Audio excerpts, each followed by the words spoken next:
Y'all have watched me and listened to me for 8 years now. Would you say that I have an attitude?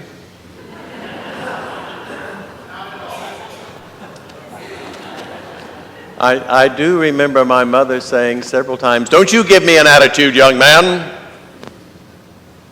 Well, everybody has an attitude.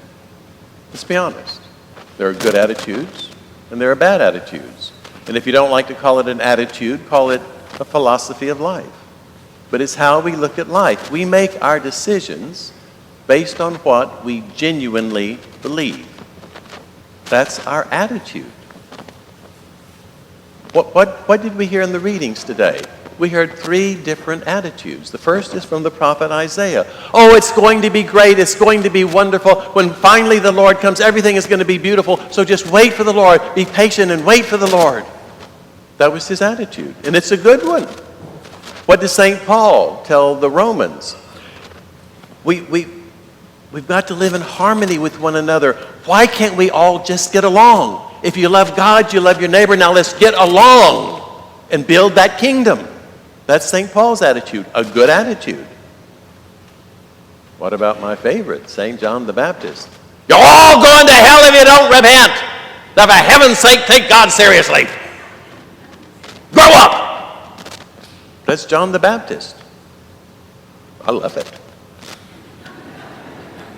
So what is my attitude? Something I've been thinking about for some time now. And I've decided that I can condense it into 2 sayings. Number 1, Jesus is stronger than death. Number 2, Jesus is bigger than life. That's my attitude. That's what I'm basing everything on. The first one, Jesus is stronger than death. I was born into an old family. Everybody was dying, so from the time I was born, I was taken to funerals. We went to Catholic funerals, we went to Protestant funerals, because half the family was Catholic and half was Protestant. And so I grew up comfortable with funerals and funeral homes and funeral masses and all that stuff. Maybe that's where I learned to love incense so much. I grew up with it. But it was, as I grew older, death began to hurt more. When other people died, it hurt more. And I had, like all of us, had to learn to deal with that. And I was fine with it. I had 5 funerals last week. And that's a lot of dead people in 1 week. And I thought it was beautiful. Because Jesus is stronger than death. Those people weren't lost. They're living with Jesus. That's what I want to believe. And that gives me, I think, a good attitude. Don't be afraid of death. But there's more to it than that. As I've gotten older, my father died at the age of 68, and I kept wondering, well, I just had this feeling that God was telling me something, and I wasn't sure what, but I was thinking he was saying, get ready to die because your father died at 68, and I'm going to call you too. Well, I haven't been 68 for a few years now, so obviously that wasn't the message.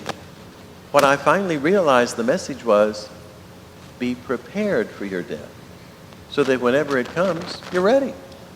Don't be afraid. Don't think you're going to die today or tomorrow or the next day.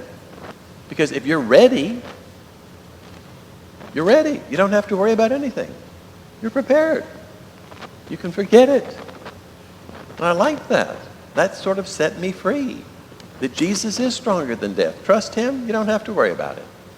But what about the people I really love the most? I don't want to bury them. See, a lot of us, I think, would be glad to go to heaven. Think of it. No income tax, no insurance company to deal with, no yearly inspection of the car. Heaven's pretty good. But you don't want your loved ones to go, do you? You want them to bury you. You don't want to bury them. And Jesus is stronger than death. And his love can teach us Not only not to fear death for ourselves, but not to fear death for anyone. He sets us free. And I like that. That's why I have chosen. Jesus is stronger than death. That's the first half of my attitude. The other half is Jesus is bigger than life. He created life. He invented it. Okay? But think of it. Jesus became one of us to prove to us that following him works. It's not like God Almighty in heaven spoke to those lowly little creatures on earth. Now, you do what I say and everything will be all right. Jesus came to show us how to live. He did it himself. He was born in a human body. He grew up. He was a baby, a child, a teenager, a young man. He also knew what it was like to be hated, to be rejected, to be mocked, to be falsely accused, to be executed for a crime he never committed, to watch his own mother watch him die. He knew all of that. He experienced it. He didn't pretend, okay? That's why he is so great, because he could have stayed safely in heaven, I think. I don't know. I don't understand creation and all of that. I'm trying to. When we get to heaven, we will. But it just seems to me like that's an awful lot of love. He's bigger than life. So why am I wasting my time trying to keep y'all happy? Okay? I should keep Jesus happy. And if you like it, that's great. We'll be happy together. And if you think I'm full of beans, then so what? I've got to please him first. I've got to look to him first. I've got to serve him first. Love him, serve him, all of that good stuff. With all my heart and mind and strength and soul. And so do y'all. And when we try to play games with each other, when we try to keep the Democrats happy, or we try to keep the Republicans happy, or we try to keep, whoever happy, we're running, chasing our own little tails. And we get nowhere except exhausted and frustrated. And then we say, why aren't you taking care of things? And he says, well, quit chasing your own tail. Follow Jesus. Please him first. Give him what he wants. Some people will be proud of you and admire you for it. Others will say you're crazy. And they're entitled to their opinion. But Jesus' opinion is the one that counts, isn't it? And if he says, follow me. What was the whole thing he said? Deny your very self. Take up your cross daily and follow me. That's not a weekend at Disneyland, is it? That's a lifetime. And there's a joy in it. We are free.